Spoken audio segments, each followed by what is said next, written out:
एक छोटे से कस्बे में अनामिका नाम की लड़की रहती थी।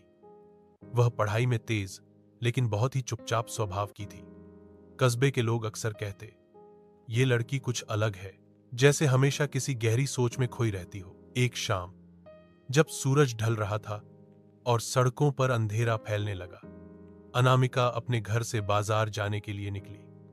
उसने अपनी मां से कहा, बस आधे घंटे में वापस आ जाऊंगी। लेकिन वह वापस कभी नहीं आई। रात बढ़ती गई, परिवार चिंतित हो उठा।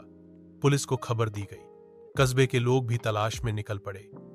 बाजार तक के रास्ते पर अनामिका की चप्पलें मिली, लेकिन वह खुद कहीं दिखाई नहीं दी।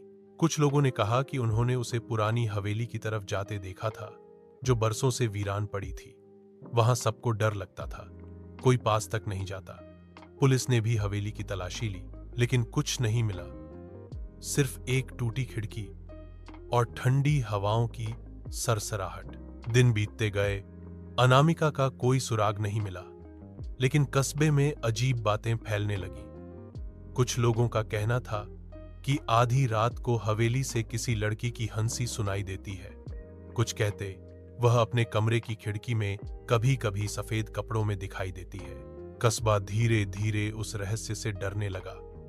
कोई मानता कि अनामिका का अपहरण हुआ है, कोई कहता वह किसी और दुनिया में चली गई, लेकिन सच कोई नहीं जान पाया। आज भी जब उस कस्बे की पुरानी हवेली के पास से कोई गुजरता है, तो हवा फुसफुसाती है मानो अनामिका अब भी वहां हो, लेकिन नजर नहीं आती।